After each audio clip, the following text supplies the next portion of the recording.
तो आइए जानते हैं आज की कुछ अंतर्राष्ट्रीय खबरों को। पहले एक नजर आज की हेडलाइंस पर।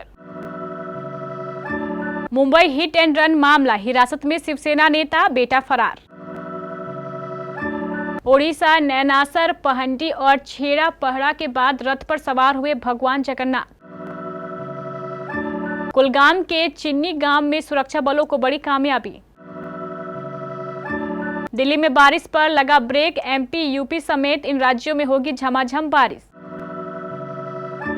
बीएसपी ऑफिस में नहीं दफनाया जाएगा आर्म्स स्ट्रॉन्ग का शव, मद्रास हाईकोर्ट ने खारिज की मांग। नेपाल में बारिश ने मचाई तबाही, बिहार में भी बाढ़ जैसे हालात। पाकिस्तान चीन सहयोग के नए युग की शुरुआत, प्रधानमंत्री शहबाज शरीफ ने क्यों कहा। जामनगर में दिखा था रिहाना का जलवा, मुंबई में जस्टिन बीबर का धमाल। प्रिय यूसुफ जान, हमेशा सिर्फ आपकी रहूंगी, पति दिलीप कुमार की डेथ एनिवर्सरी पर सायरा बानू की भावुक चिट्ठी। पहले मैच में 0, दूसरे टी20 में 46 गेंदों पर जड़ डाला शतक। वर्ली हिट एंड रन मामले में शिवसेना नेता के बेटे मिहिर शाह और एक अन्य के खिलाफ मामला दर्ज हो गया है। मिहिर फिलहाल फरार है। हालांकि पुलिस ने मिहिर के पिता राजेश शाह और उनके ड्राइवर राज ऋषि राजेंद्र सिंह विदावत को पूछताछ के लिए हिरासत में ले रखा है। डीसीपी ने बताया है कि घटना के वक्त गाड़ी में 2 लोग थे। उन दोनों के खिलाफ मामला दर्ज किया गया है। इस मामले में जाँच की जा रही है। पुलिस अधिकारियों ने बताया है कि कार मिहिर शाह के नाम पर है। हादसे के बाद मिहिर कार को बांद्रा नगर में छोड़कर भाग गया। हादसे के बाद पिता को फोन कर घटना की जानकारी दी। इसके बाद उसने फोन बंद कर लिया। मिहिर 10वीं पास है और कंस्ट्रक्शन पेशे में है। पुलिस की 4 टीमें मिहिर की तलाश कर रही है। इस बीच BMW कार कालनगर इलाके से बरामद कर ली गई है। ओडिशा के पुरी धाम में जगन्नाथ रथ यात्रा निकल चुकी है। जगन्नाथ जी अपने भाई बलभद्र और बहन सुभद्रा के साथ रथ पर सवार हो चुके हैं। मंदिर से निकलकर 3 रथों में सवार हो चुके और अब यह रथ यात्रा भगवान की मौसी गुंडीचा देवी के भवन पहुंचेगी। भगवान जगन्नाथ की रथ यात्रा को देखने के लिए पुरी में श्रद्धालुओं का हुजूम उमड़ा हुआ है। यात्रा से पहले तीनों रथों को जगन्नाथ मंदिर के पूर्वी द्वार, जिसे सिंह द्वार भी कहते हैं, उसके सामने खड़ा किया गया था। यहीं पर भगवान की प्रतिमाओं को श्री मंदिर से लाकर रथों पर सवार किया गया। यहां से उन्हें गुंडीचा मंदिर ले जाया जा रहा है। इसके बाद भगवान गुंडीचा धाम में 1 सप्ताह रहेंगे। 8 दिनों के बाद भगवान जगन्नाथ की पूरी वापसी के साथ ही रथ यात्रा समाप्त होगी। इस साल की रथ यात्रा रवि पुष्प नक्षत्र में हो रही है, जो कि एक खास संयोग है। रविवार को नव यौवन दर्शन, नेत्रोत्सव और रथ यात्रा एक ही दिन पर रही है, जिसके लिए पुजारियों और प्रशासन ने पहले से ही तैयारियां कर ली थी। जगन्नाथ रथ यात्रा महोत्सव के लिए उड़ीसा के सीएम मोहन चरण मांझी भी श्री मंदिर पहुंचे हैं। कश्मीर के कुलगाम में सुरक्षा बलों को बड़ी कामयाबी मिली है। 2 अलग अलग जगह हुए एनकाउंटर में अब तक 6 आतंकी मारे गए हैं। वहीं 2 जवान शहीद हो गए हैं।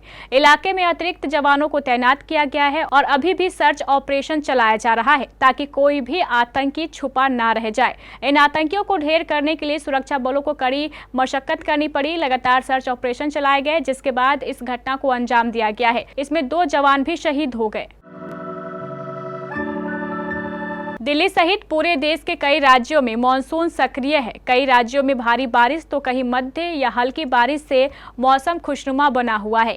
लगातार हो रही बरसात और ठंडी हवाओं ने उमस से भी राहत दी है। राजधानी दिल्ली में तो बादलों का डेरा है, जिससे सुबह और शाम के तापमान में गिरावट आई है। अब पंखे की हवा भी अच्छी लग रही है। पहाड़ी राज्यों की बात करें तो वहां मूसलाधार बारिश जारी है। एमपी, बिहार और राजस्थान वाले हिंदी भाषी राज्यों में भी मानसून ने दस्तक दे दी है। दिल्ली की बात करें तो 8 जुलाई को आसमान में बादल छाने के साथ हल्की बरसात की संभावना है। अधिकतम तापमान 35 तो वहीं न्यूनतम तापमान 26 डिग्री रहेगा। वहीं मौसम विभाग ने 9 जुलाई से 13 जुलाई तक बारिश की संभावना जताई है। इस दौरान अधिकतम तापमान 35 तो न्यूनतम तापमान 27 डिग्री तक जा सकता है।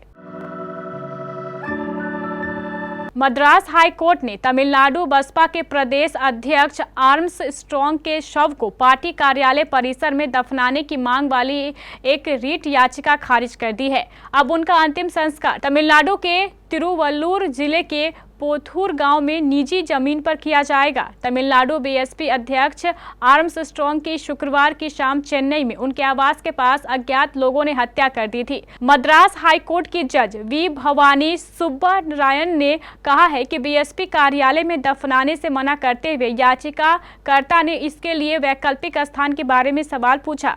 तमिलनाडु बीएसपी अध्यक्ष रहे आर्मस्ट्रॉन्ग की पत्नी के पोरकोडी ने एक याचिका दायर कर मद्रास हाईकोर्ट से अपने पति का शव पार्टी ऑफिस में दफनाने की मांग की थी। डीएमके की सरकार उनकी मांग पर यह कहते हुए आपत्ति जता रही थी कि वह एक आवासीय स्थान है। भारी बारिश के बाद काठमांडू में भीषण जल जमाव देखने को मिल रहा है। देश भर में भारी बारिश के बाद बाढ़ जैसी स्थिति पैदा हो गई है। बाढ़ और जल भराव के कारण राजधानी में यातायात प्रभावित हुआ।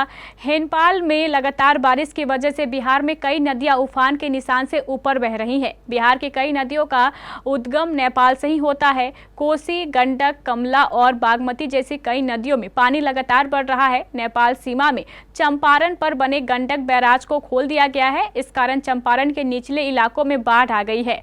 बिहार में भारी बारिश से भी लोगों का जीवन अस्त व्यस्त हो गया है।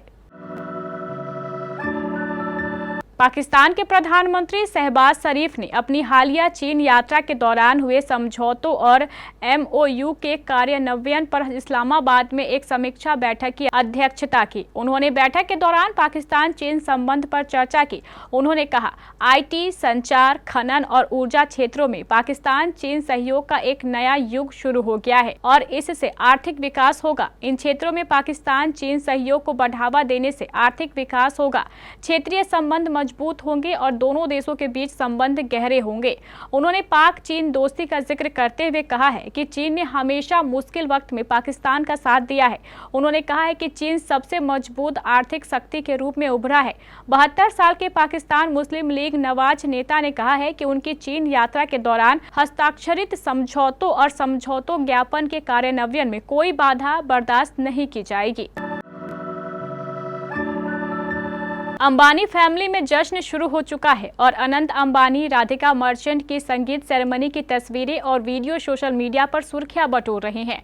ऐसा हो भी क्यों ना, प्री वेडिंग इवेंट के बाद अब इस जश्न में भी सितारों का जमावड़ा जो लगा हुआ है। मुकेश अंबानी के फैमिली की शुरुआत बीते 1 मार्च को गुजरात के जामनगर में हुई अनंत राधिका प्री वेडिंग इवेंट के साथ हो गई थी, जिसकी दुनिया में चर्चा हुई थी। प्री वेडिंग में जहां पॉप स्टार रिहाना ने अपना जलवा बिखेरा था, तो वहीं इस शादी समारोह में परफॉर्मेंस देने के लिए global star singer Justin Bieber धमाल मचाते नजर आए। रिपोर्ट्स के मुताबिक रिहाना को 74 करोड़ रुपए की फीस दी गई थी, वहीं जस्टिन बीबर को भी 84 करोड़ रुपए की फीस दी गई है। बॉलीवुड की ट्रेजेडी किंग कहे जाने वाले दिलीप कुमार की 7 जुलाई को डेथ एनिवर्सरी थी। इस मौके पर पत्नी सायरा बानो ने उन्हें दिल छू लेने वाला ट्रिब्यूट दिया। उन्होंने दिवंगत पति के नाम एक चिट्ठी लिखी जिसमें अपना दिल खोल कर रख दिया। दिलीप कुमार का 7 जुलाई 2021 को निधन हो गया था। उनके जाने से सायरा बानो एकदम बिखर गई। एक्टर के लिए सायरा बानो ने अपनी पूरी जिंदगी कुर्बान कर दी थी, लेकिन वही उन्हें छोड़कर चले गए। सायरा बानो के लिए दिलीप कुमार सिर्फ एक उम्दा एक्टर ही नहीं, बल्कि उनके सच्चे मार्गदर्शक और जीवन साथी भी थे। वह उनसे ही खुद को संपूर्ण समझती थी। सायरा हमेशा कहती थी, दिलीप साहब उनके पूरक है और उनके जाने के बाद आज भी वह उनकी उपस्थिति महसूस करती हैं। भारतीय क्रिकेट टीम के युवा बल्लेबाज अभिषेक शर्मा ने कमाल की बल्लेबाजी की है। डेब्यू मैच में 0 पर आउट होने वाले अभिषेक ने जिम्बाब्वे के खिलाफ दूसरे T20 में शतक जड़ दिया। अभिषेक ने महज 46 गेंदों पर सेंचुरी पूरी की। आईपीएल में अपना जलवा बिखेर चुके अभिषेक ने हरारे में जिम्बाब्वे के गेंदबाजों की जमकर क्लास लगाई। उन्होंने इंटरनेशनल क्रिकेट में 6 से आगाज किया। पंजाब का यह बल्लेबाज छक्के से अर्धशतक और 6 से ही शतक भी पूरा किया।